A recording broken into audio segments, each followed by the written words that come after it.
Vince McMahon has made a strange request for NXT trainers. Also, we have details of an AEW Dynamite match that was scrapped last night, and Alexa Bliss has seemingly responded online to recent creative criticism. More on that in a little bit. So, one of the recent WWE releases that maybe risk getting lost in the shuffle a little bit among the likes of William Regal, for example, was Scotty 2 Hotty, who was a trainer at the Performance Center and is a beloved former WWE star and all the rest of it.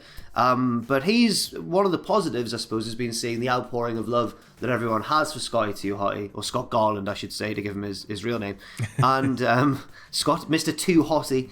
And also that he's been doing a lot of lovely interviews as well, where he's talked about a lot of very interesting things.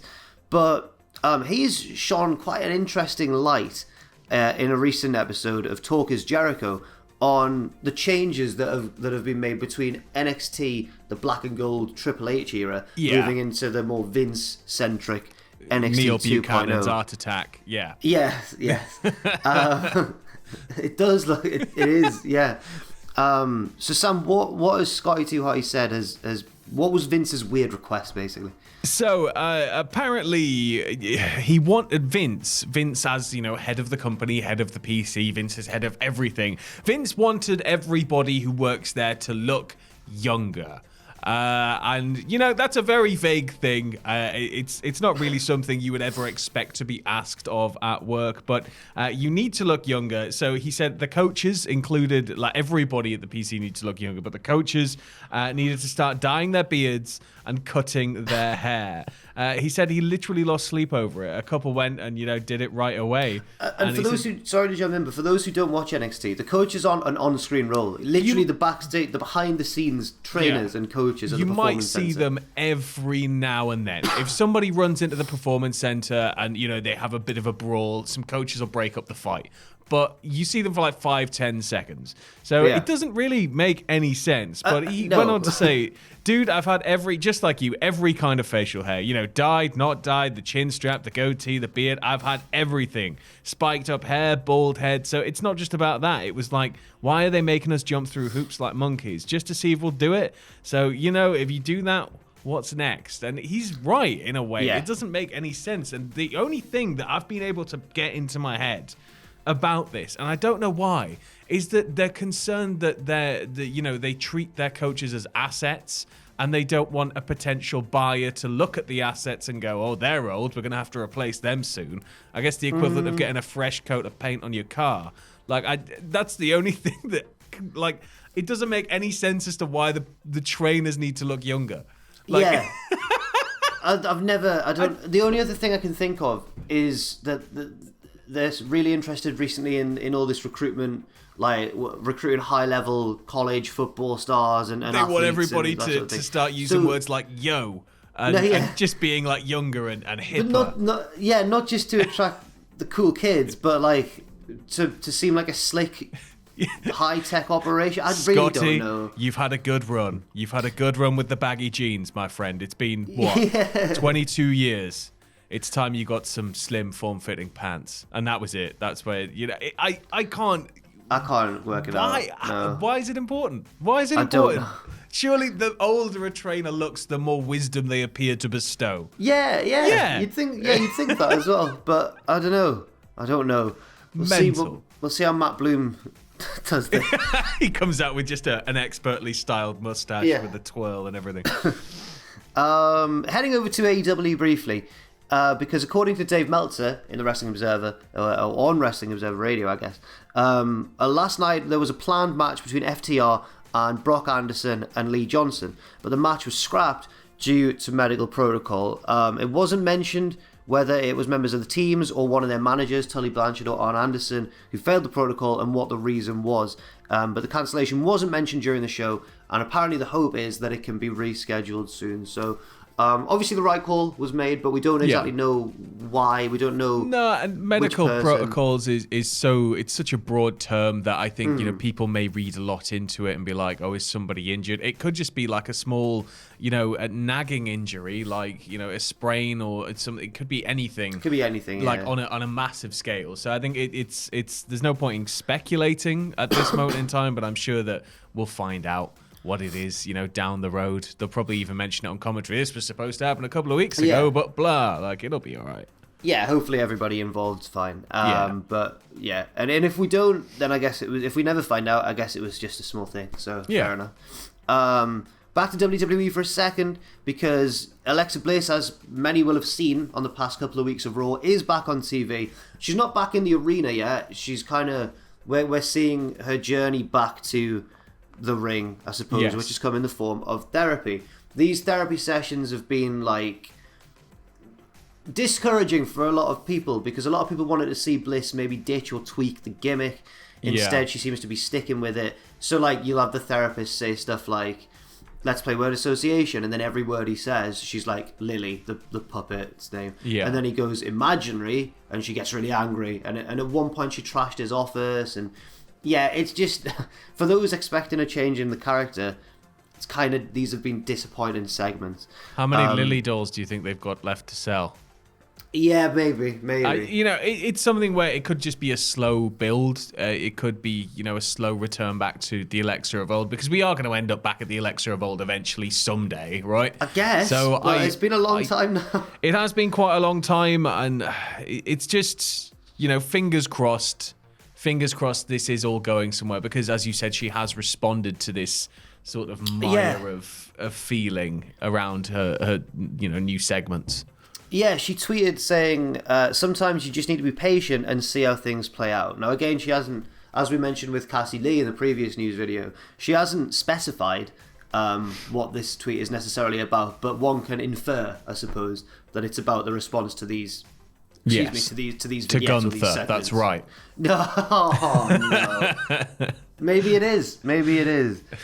Oh God! I've forgotten about that. She's addressed it, and I think they don't really fill me with hope to WWE, but fingers crossed she is right, and this is moving somewhere that we're not quite sure of yet.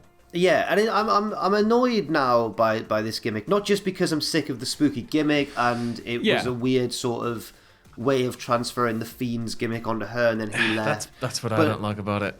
Well, yeah, but also, like, Alexa Bliss is one of the most charismatic, like, she's one of the most natural, she's one of the best on the mic in the entire company, and I feel like it really limits her. Like, she could be used so much better than this. She was a brilliant heel back when she was just Alexa Bliss, and, I kind of miss that. I guess it's all experience, though, isn't it? It's something to learn and grow from. Yeah, I suppose you're right. Little bit more serious news now, because former WCW and TNA star, legend really, of Mexican wrestling, Conan, has reportedly undergone heart surgery. Several outlets have reported that he is now back home recovering from the surgery, which is good news, which he had due to the effects of COVID-19. Dave Meltzer reported that Conan was hospitalized last Thursday after suffering from a lot of chest pain, which he originally thought was due to fractured ribs suffered when FTR attacked him on AEW Dynamite last June. But no, it turned out to be more serious. He's been operated on now and is at home recovering from the surgery. A fan on Twitter asked if he was okay, and he responded with a fist and the smiling face with the sunglasses emoji. So that's good news. I mean, that's good news. It's good to see that he's back. He's responding to people, and he seems to be on the mend. It's scary, Conan's somebody who's just always been a part of the industry for as long as I've been a fan. So he's just a face that isn't really ever supposed to go anywhere for me. So I'm glad he's back. He's recovering, and I'm sure we'll see him back in a ring sometime soon. Yeah, hopefully, because, I mean, yes, he's getting on, and he's not, the slickest in the ring anymore, but he's still got mic game. 100%. Like, I remember he was part of when Jericho and the Inner Circle went to Vegas and stuff like that. Yeah, he's always fantastic whenever he's involved in anything we see him in, let alone whatever he's still doing in Mexico as well. Yeah. So, yes, absolutely. Hopefully Rest up and get better soon, K-Dog. Absolutely. And finally, Now this is an interesting one. Raw Women's Champion Becky Lynch will be the guest on the next edition of the Broken Skull Sessions, which will premiere on Peacock on Friday the 28th of January. So normally in my mind, these happen just after post pay-per-view, right, yeah. But this is going to be before that weekend. Unless they've got like a 24 maybe or something coming up straight after the pay-per-view. Yeah. That would make sense. But yeah, Becky Lynch is going to be the next guest on the Broken Skull Sessions. And this is obviously... Well, the day... Oh, yeah, because it's on Saturday this year, isn't it? Oh, my word. This is the day before Becky is set to defend her title against Doudrop at the Royal Rumble. Yeah, now, immediately when I read this, I thought, oh, but she's already been on, but has she? Or have her and Austin just done stuff together before, and that's why my brain's going, I don't think she's had a full episode. I don't think so, but at the same time, it's going to be interesting all the same because, this tends to be where we see a lot more unrestricted conversation and a lot more loose and I guess, legit conversation. And so when it's active stars, it's always interesting. And Becky, having been away for so long and come back, I'm sure there's going to be a lot of things to talk about. So quite excited to see this.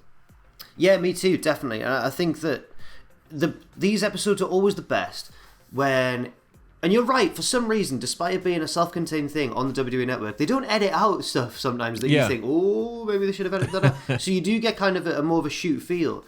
And I think the most interesting ones are from people often who have either retired or are big enough stars that they don't really have to watch what they say. They're not going to get in trouble. They've got that kind of sway where they can they can throw a little bit of political power around in what they say and it not have any sort of... Yeah. And despite, the clear regression of the women's division in the past couple of years from where it once was, like in 2018, 2019, it has sadly gone down a lot since then in quality. But... in terms of the booking quality, I mean.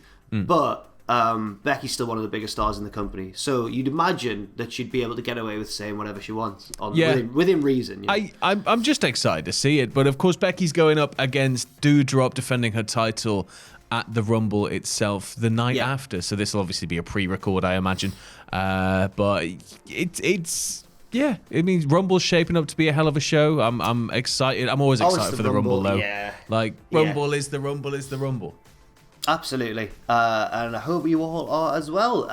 Do check out our previous news video on the channel already today. Yeah, we may be back later. It depends how much news breaks, It does depend how much news breaks. Although, Sam, I don't know if I'll be available for it this afternoon. We'll work it out. We are doing the podcast on a Thursday. Friday coast. Something bad's going to happen before it goes out tomorrow. Some huge news is going to break. AEW and WWE merge the second you go in. Do leave your thoughts and opinions in the comment section down below. Thank you very much for watching. I've been Jack. This has been Sam. And have a wonderful, wonderful Thursday. See you very soon. Bye-bye.